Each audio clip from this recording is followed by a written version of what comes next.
Welcome to my weekly news bulletin. Something that fascinates me is how seismic activity and volcanic eruptions have changed the Earth over millions of years and continue to have an impact. I'm also intrigued by how comets and asteroids have changed our planet in the ancient past. Many independent researchers are interested in the Younger Dryas impact hypothesis because in the grand scale of things, the Younger Dryas period is relatively recent, appears to have marked a transition between a hunter-gatherer lifestyle and fixed settlements, and due to the gap in our knowledge about what caused it and what ended it, could potentially happen again. I do also research that subject, but my interest goes beyond that. I find it mesmerizing to think that a lot of the landscape in Scotland and Wales was formed by volcanoes millions of years ago. I think it's crazy that sometime between 8,000 and 10,000 years ago, a 6-centimeter layer of volcanic ash landed on Malta from who knows where. And whenever I'm in Sicily, or on the Amalfi Coast, I become very aware and slightly unsettled by the fact that I'm sat eating breakfast next to live volcanoes. So the latest news about Ice Age volcanic eruptions has really caught my attention and makes me wonder how our ancestors were affected by them. So let's get started with that story and then move on to some others. Number 1, Ice Age volcanic eruptions were enormous. Researchers analysing ice cores dating back over 60,000 years have found evidence for numerous volcanic eruptions in ancient times, some of which were larger than any of those recorded over the past 2,500 years. The scientists found signs of 1,113 eruptions in Greenland ice cores and 737 eruptions in those from Antarctica. 85 eruptions had been so big they left evidence in ice cores at both poles. The team looked at levels of sulfuric acid in the ice cores and ranked the volcanic eruptions based on the Volcanic Explosivity Index. Up until now, experts only had good data going back 2,500 years. Since huge eruptions don't take place frequently, this much longer timeline has helped to create a better picture of how volcanoes impacted the Earth in the past. Particularly large eruptions measuring at VEI 8 took place in New Zealand 26,500 years ago and Indonesia 74,000 years ago. The article entitled Magnitude, Frequency and Climate Forcing of Global Volcanism During the Last Glacial Period as Seen in Greenland and Antarctic Ice Cores has been published in the journal Climate of the Past. Number 2, Paleolithic children played a significant role in the creation of cave art. A recent paper visualizing childhood in Upper Paleolithic societies, experimental and archaeological approach to artists' age estimation through cave art hand stencils, published in the Journal of Archaeological Science, argues that children produced around 25% of all handprints found in caves.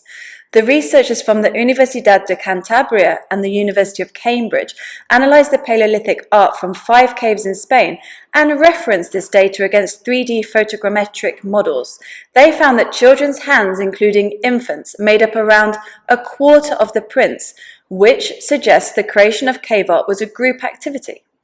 The prints were made by hovering the hand a little away from the wall and blowing pigments through a hollow bone at it. It had been thought in the past that ink-stained hands were pressed against the walls to produce the images, but it's now clear this stenciled process was used instead.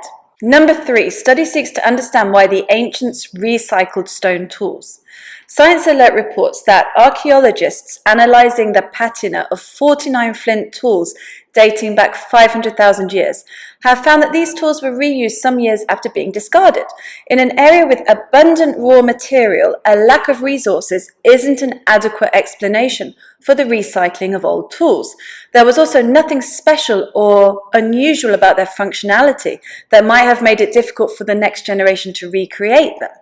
Researchers found that the cutting edge from the first use of the tools had been retained, with a new side being shaped for the second life cycle of the object. The team suggests this may be because the tools had sentimental value and that the next generation wanted to keep some connection to the past or their ancestors. By reusing the tools, they were able to connect to the past in a practical way. The research has been published in the journal Scientific Reports. Number 4, reconstruction of a Neolithic woman created in Sweden. Around 100 years ago, 2 skeletons were found in Lagmansoren in Sweden during construction works, one of a woman in her late 20s or early 30s and one of a 7-year-old boy. They had been buried in a cyst grave, a tomb covered in stone slabs around 4,000 years ago during the Neolithic period. Now the woman has been reconstructed by a forensic artist for an exhibition at the Västernorrlands Museum. The DNA was too degraded to test, so it's not known if the woman and boy were related. She was 150 centimeters in height and showed no signs of malnutrition or injury, so it's also not known how she died.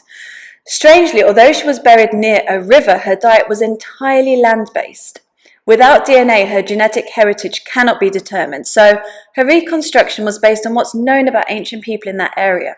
An independent archaeologist created her outfit made of fur and leather using ancient tanning methods. Number 5. Mesolithic hunter-gatherers may have lived in the Scottish mountains.